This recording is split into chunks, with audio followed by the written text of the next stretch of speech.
Welcome back to the Cultural Curriculum Chat. I'm your host, Jebeh Edmunds, and today we are exploring leadership through the lens of courage, care, and connection. My guest today is Dr. Jodi Vandenberg-Daves, a historian, author, leadership coach, and lifelong advocate for feminist and anti-racist values. Growing up in Chicago with a union electrician father, and mother-turned-realtor, Jodi learned about solidarity early in life.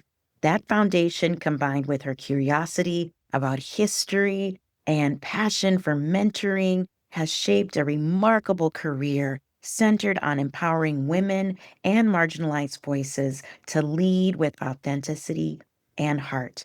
So, without further ado, Jodi, welcome to the show. Oh, I'm so glad to be here. Thank you for that lovely, energetic introduction. I feel ready Oh, to I'm dive so in ready to so much. have you. Yeah. I'm so excited to have you as our guest. You have spent your career, Jodi, blending history, leadership, and social justice work. So let's start with your roots. How did your upbringing and academic journey shape those values that you carry? Yeah, thank you for that. Well, you mentioned a little bit. There's that notion of solidarity that was really part of the value set of what I grew up with in a union household. My dad stood up at work when he needed to, and he told us those stories. And, that I think that just had a big impact on me. And my mom was all in with all of that too. She and always seeing the value of other people's labor, people whose labor might be invisible. Like my parents would be like at certain times of, I don't know, a holiday or whatever, they'd be like, let's leave a gift for the people who pick up our trash. Like they would do that kind of thing.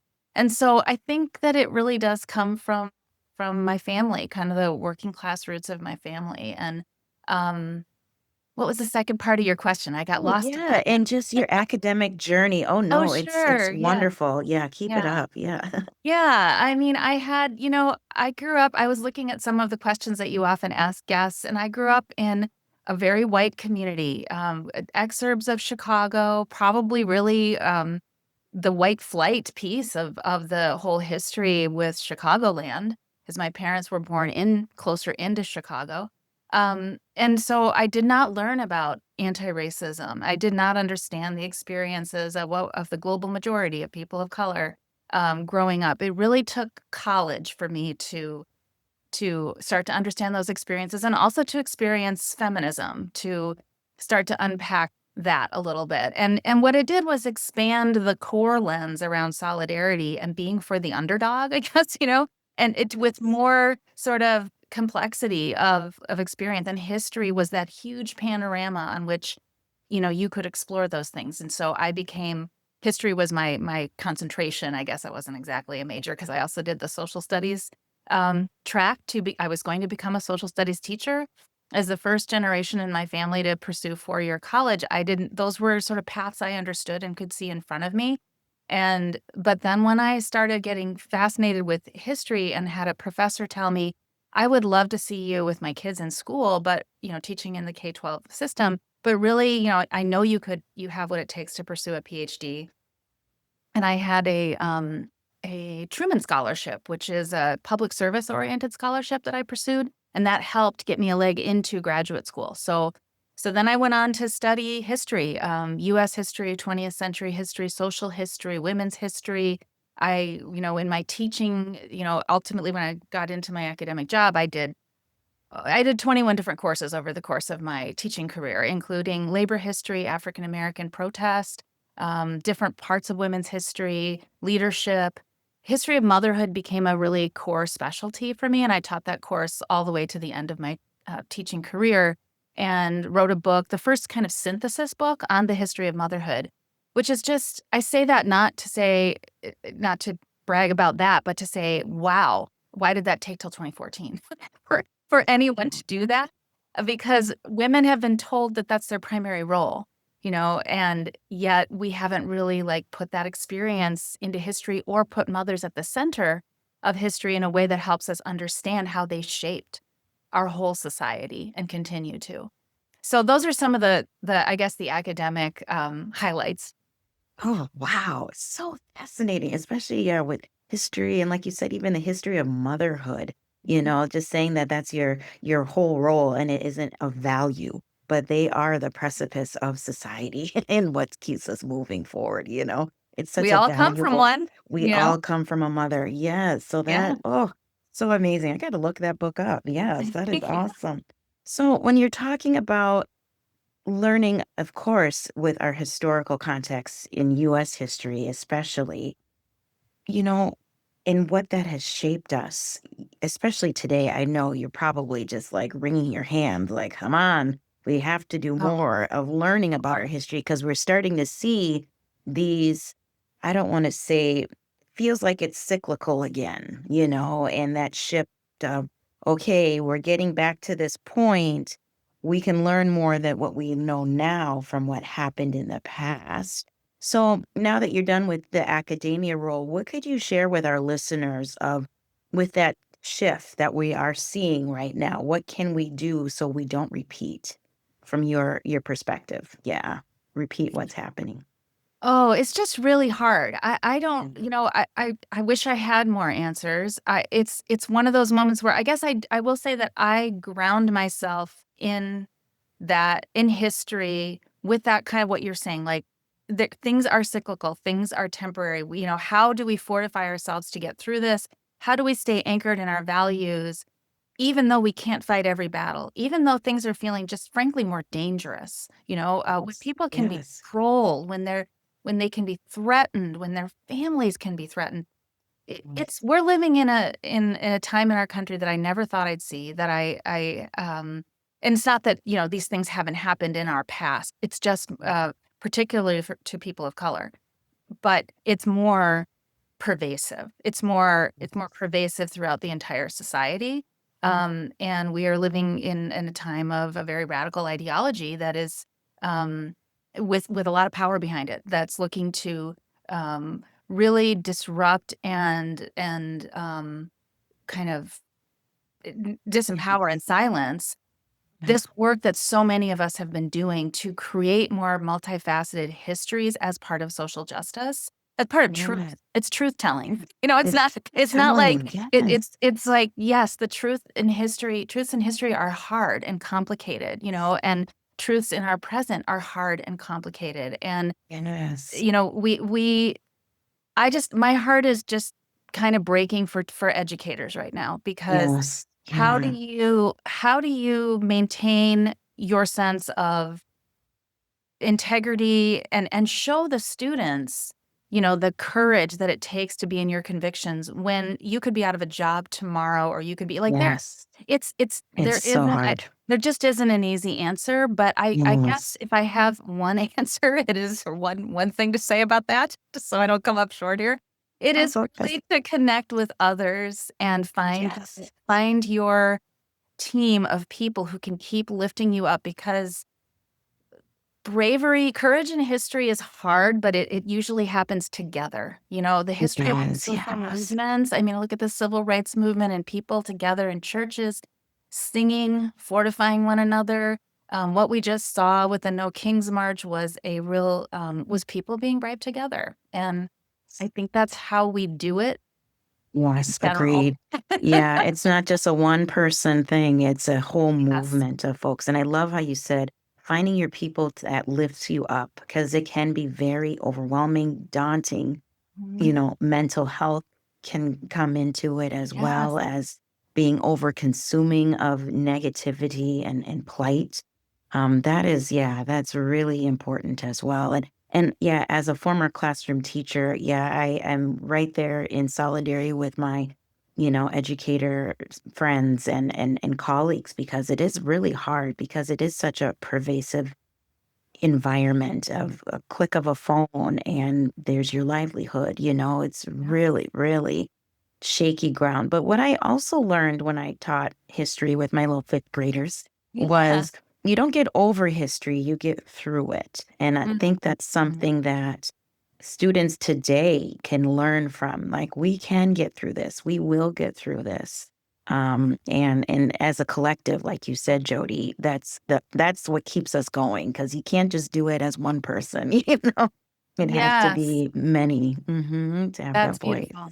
And teaching Yeah. and kind of the community building, just strengthening community ties so that people are more willing to stick up for one another and have one another's backs and just feel safer Yes. and feel and mitigate some of that mental health challenges. So I guess the opportunities of our moment are partly about that, to just like to teach young people, you've got to build community, you've got to stay connected to others. We can't fix this. You're right. We have to move through it. We We have have to to move through it. together. Yeah. Oh, I love this.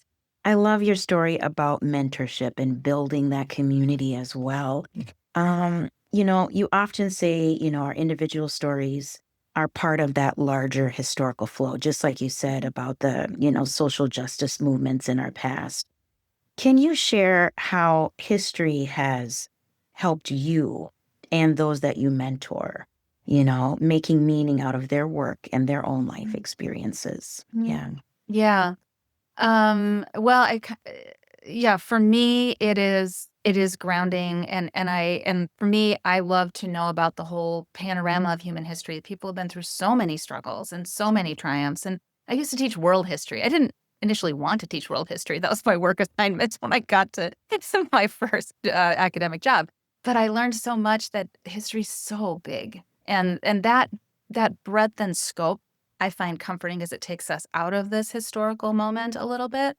Um, can you repeat the second part of your Oh, question? sure, sure. It's just like, how has history helped you through and those of the folks that you've mentored? Like, how do they make meaning out of their work and life experiences by your expertise? So one of the things would always say to my students is, you're asking the questions that need to be asked because you're the new generation. And so you're asking new historical questions, new questions about society that really matter. So it's like empowering you about your questions. So I think that's a piece where history comes in, like that generational awareness. And then my book is also partly about the different generational experiences and intergenerational conversations we can have. And so that generational awareness, I think, can be helpful. And I think of it too as, I guess also having lived longer, in our lives, as in our work, we are faced with a set of challenges that is specific to our historical moment. And we were just talking about our historical moment a minute ago, Yes, and when yes. I was coming of age, there were somewhat different things on the horizon and different set of problems that professionally I might be working on. So, it's that kind of awareness of the historical moment, and like, what you can't fix it all, but you can play a part. You can play a part in this historical moment. And then I think the other piece that is just maybe a looser definition of history is our personal histories, in that we are, our stories, mining our own story kind of gives us empowerment. How have we gotten through difficult times before? What are the core kind of strengths and interests and passions and values that sustain us? And how have we lived those in different moments? And when I think about, from a career coach perspective, it's like looking at that story and going, where were you lit up? And what was it about those projects? What was it about that context? What was it about the people who supported you, or just your individual creativity that you were just grooving with? What was it about those situations that you can think about repeating? Conversely, where were you really disempowered? And step back and take that out of yourself and say, what was the context? What were the situations? And using your own personal story to empower you is a form of kind of mining your own history, I guess you could say. Well, I love that. Just your own self audit of, like you said, what was empowering, what was disempowering of your life. And I also love how you talked about with your students and their generational observations, right, of what they are experiencing. I love how you just made them think even more. Oh, I would have loved your class, Jodi, but like, okay, what can I do? This is new in this moment that I'm living in. What could I see on my horizon, which is what's happening? Oh, I love this. And I love how you talked about your book because we're going to dive into your book, Work That Matters. Your new book, it talks about exploring women's leadership across generation, just how you talked about your own self-mining of your own history. So what inspired you to write this book? Oh, so much. And I'll just say the title changed to Leading with Courage. It's a very new book. Oh, Leading with okay. Courage, a career-long guide for idealistic women. So, Courage. and that's because it was you saw that in a previous Yeah. iteration. Um, Yeah. so I taught at the undergraduate level about gender, race, and leadership for a long time. It was hard to find reading material that would really resonate with the students, in part because it tended to be these kind of corporate ladder climbing narratives, not a lot of, like, especially for my students, not a lot of values in there, a little more transactional, Yes. highlighting people like Sheryl Sandberg, Facebook. Like, this is not, Yeah. and, often like very elite people who lived on the coasts. And these are just not relatable stories necessarily, or aspirations even for a lot of my undergrads. But that's not just true of undergrads. It's true of, so many women. Most people aren't going to get to the top that way anyway. So they want to see what leadership can mean to them over the course of a career. And I use my gender studies kind of awareness and background to unpack kind of what are some of the developmental tasks and stages of a whole career journey, and how do we do that journey with an expansive idea of leadership, which recognizing our own leadership and empowering ourselves through our values. I wanted pro-social, justice-oriented values highlighted versus just kind of individual getting to the top. And so what was missing in the literature really was that values orientation, the career stage journey, um, and just a little more everyday people. I think of it as leadership for the rest of us and kind of a collective mentoring document. So it involves multiple oral histories, other kind of anecdotes from my whole experience with coaching, mentoring, consulting, et cetera, teaching, and research, of course, and some of my own stories in there as well. So it wound up being a lot of storytelling, but also a lot of kind of actionable steps and reflection questions throughout the book, and really a joy to finally finish, like every book, right? It was a joy to finally finish. And I love how you even talked about having it be more transformational versus Mhm. transactional. Like if you Mhm. get to this or you pull yourself up and you can also live on the coast with multiple homes and stuff. And that might not be the dream for everybody, but they also need to see themselves represented like you said in the course of their career. Because it's very few that make it to that upper echelon. But we want the folks that are undergrad to go, man, if I don't get to that upper echelon, well, then I'm just doomed. It's like, no, you're also worthy of this transformation and impact in what your path is. So, oh, I can't wait to get this copy of your book, Jodi. I would just be Thank you. dog earing it and highlighting and all the things. Yes. So we talked about, your book, your historical background and passion. Excuse me. I'll cut that out. But let's talk about caregiving at home in your communities and your workplace. Why is it important to lift up our caregivers? So the vast majority of women will be mothers by the time they're 45. I think it's 86%. I don't have it on in front of me, but I think it's somewhere pretty high. So imagine workplaces without working mothers. That's just most women, right? So there's some caregiving pieces there too. A lot of men and all genders do caregiving as well, and are involved as fathers, parents. Um, Elder care, there's a lot of elder care as we have this aging population. 66% of the elder care providers are women. So there are so many people at different ages and stages in the workplace who are doing caregiving. And we have tended to relegate it to, it's just like a brief moment in the life of a working mother, and we'll just like she can deal with that.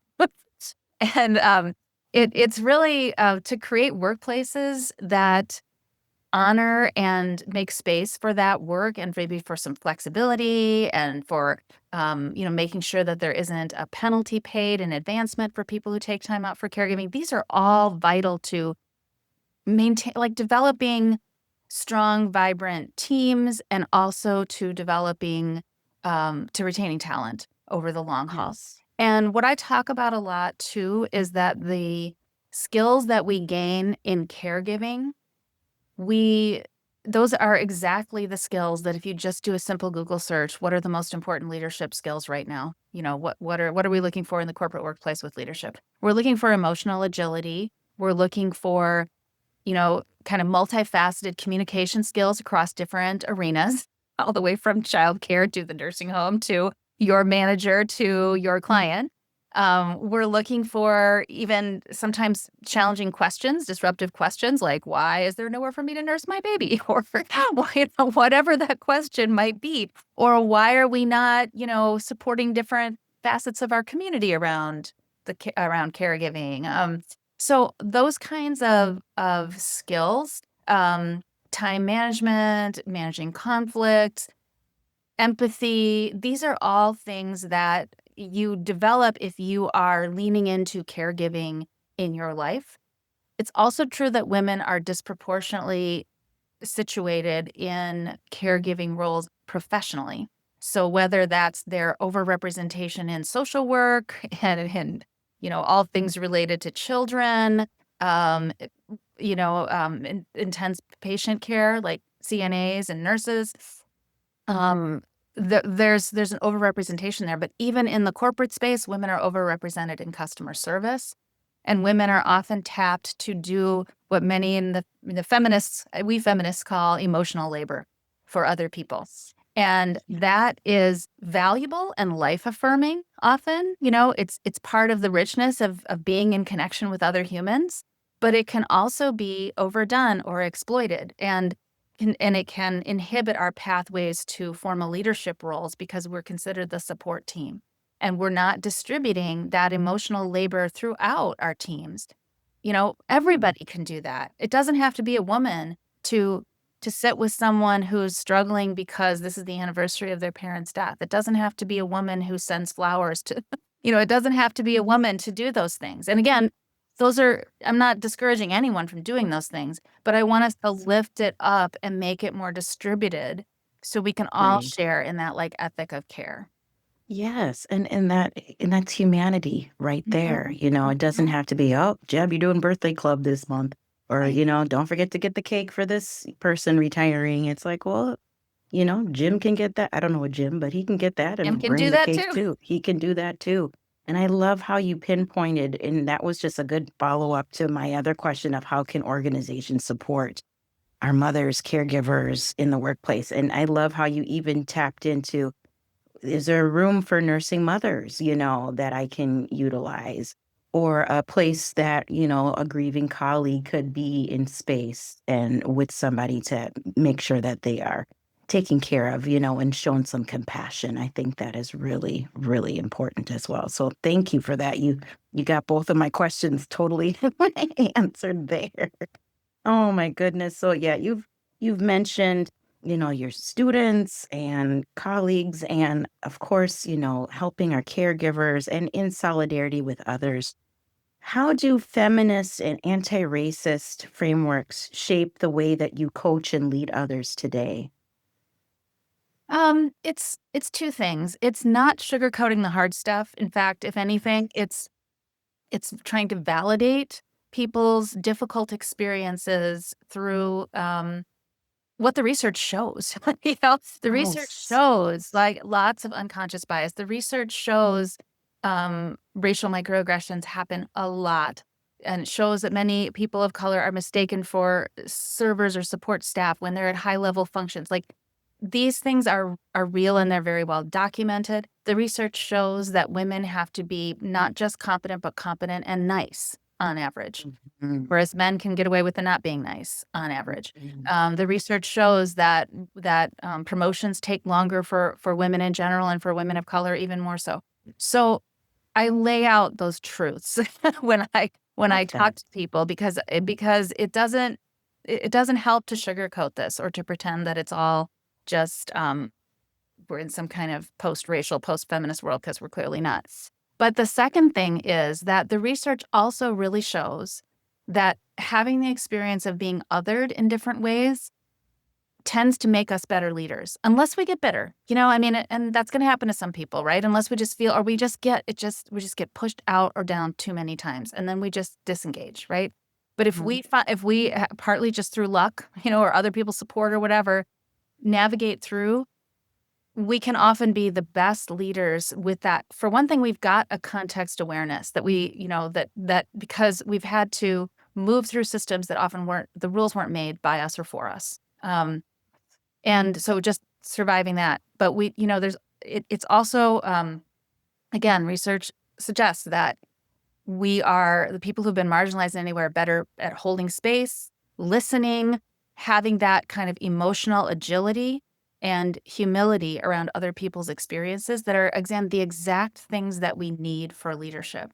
And so those skills are really well documented among leaders who've faced marginalization or discrimination. In fact, maybe I shouldn't quote this because it's not exact, but I think it's well over 50% of Americans say they'd like to work for a woman leader. And there's research showing too that women leaders are more proactive about managing other people's workloads. So that's probably part of it. Are more proactive on average at working on diversity, equity, and inclusion in the workplace, and therefore trying to create better spaces for others. And again, not all women, do that. Some people get socialized into the problematic norms of their workplace or whatever privileges they do have. And but I'm looking at the glass half full part of this because Me too. Me I too. know that Me too. there's powerful, and you've experienced too, I'm sure, some really powerful Mm-hmm. leaders who've used their life hardships to make things better for others. Oh, yes. Oh, yes. Oh, Jodi, I could talk to you all day. I just loved our conversation. Where can my listeners find your work and where can they order your new book? Oh, yes. JodiVandenberg-Daves.com. Check me out also I'm very active on LinkedIn, slightly active on Instagram. The book is available anywhere you can buy books. I'm promoting bookshop.org to support local bookstores. So there is a link to my book, Leading with Courage, a career-long guide for idealistic women, on bookshop.org. I'd love to connect with your listeners if people are interested in speaking and trainings. I mean, manager training is really important for things like supporting caregivers and all this other stuff. And available for career coaching. I do an online women's leadership intensive that is self-paced, and you can get into all these things, including real talk about the barriers, so how to navigate them, solutions, boundaries, and balance, inclusive workplaces. That's all in my women's leadership intensive. So check it out on the I website. love that. Oh, Jodi, thank you so much for being a guest on our show today. And My if you love pleasure. this oh, yes, thank you, Jodi. And if you love this conversation, share it with someone navigating leadership, caregiving, or just trying to find purpose in their work. So until next time, keep leading with courage and keep learning with love. Take care, everyone. Thank you.